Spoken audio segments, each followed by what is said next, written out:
Big boss today episode లో 6వ వారం నామినేషన్స్ ప్రాసెస్ అయితే జరిగింది.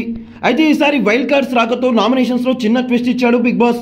ఈసారి రాయల్ క్లాన్ రాకతో లెక్కలు మారాయి. 5 వారాల మీ ప్రయాణాన్ని, మీ ఆట తీరు, మీ స్వభావాన్ని ఆడియన్స్ లాగా చూసి వైల్డ్ కార్డ్స్ ఇక్కడికి వచ్చారు కనుక మీపై వారికి ఒక స్పష్టమైన అభిప్రాయం ఉండి ఉంటుంది. కనుక ఈసారి నామినేషన్స్ రాయల్ క్లాన్ మాత్రమే చేస్తారు. మీకు ఎవరు అనర్హులని భావిస్తే వాళ్ళలో 2 ఓజీ క్లాన్ సభ్యులను నామినేట్ చేయాలి. మెగా చీఫ్ అయిన కారణంగా నబిల్ను ఎవరు నామినేట్ చేయడానికి వీల్లేదంటూ బిగ్ బాస్ అయితే అనౌన్స్ చేస్తాడు. ఇక నామినేషన్ ప్రాసెస్ను సీజన్ 1 తురుపు ముక్క హరితేజ్ అయితే మొదలుపెట్టింది. మొదటి బంతికే 6 అన్నట్లుగా ఫస్ట్ నామినేషన్ యష్మికి వేసింది. నామినేషన్ బోర్డు మెడలో వేసి పక్కాగా తన పాయింట్ చెప్పేసింది హరితేజ. మీరు హౌస్లో చెప్పేది ఒకటి, చేసేది ఒకటి. పర్సన్కి మీ రూల్స్ మారుతున్నాయి. మీకు మంచి రిలేషన్ ఉన్న వాళ్ళ దగ్గర మీకు రూల్స్ ఏమి ఉండవు. ఇక ప్రతి వారం ఒక మనిషిని టార్గెట్ చేస్తూ నామినేట్ చేయడం ఒక స్ట్రాటజీలా పెట్టుకున్నట్లుంది.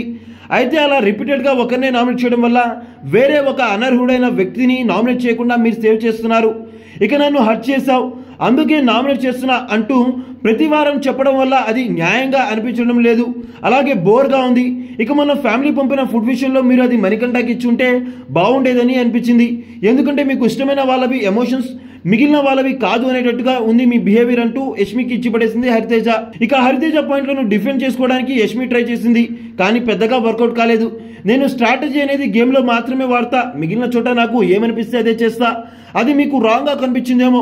ఇక ప్రతి వారం నామినేట్ చేస్తా అని నేను చెప్పా, కానీ చెప్పినందుకే చేయడం లేదు. ఆయన తప్పులు చెప్పే చేస్తున్నా, అయినా అది నా నామినేషన్. నా గేమ్కి ఎవరు డిస్టర్బింగ్గా ఉన్నారో వాళ్ళనే కదా చేయాలి. మణికంఠ మాతో ఎంత గొడవ చేసినా వాడు ఏడవగానే ప్రతి ఒక్కరు ఓదారిస్తాం అంటూ యష్మి చెప్పింది. దీనికి ఎందుకు మీ ప్రేమ ఆయనకి అంటూ హరితేజ ప్రశ్నించింది. దానికి యష్మి ఆన్సర్ ఇవ్వలేదు. కానీ మణికంఠకి ఇక్కడ లవ్ దొరుకుతుంది. నిఖిల్కి మణికంఠ కంటే ఎక్కువ ఫ్యామిలీ సపోర్ట్ అవసరం అనేది నాకు అనిపించింది. అందుకే ఫుడ్ నిఖిల్కి ఇచ్చి మణికంఠను ఓదార్చే అంటూ యష్మి చెప్పింది.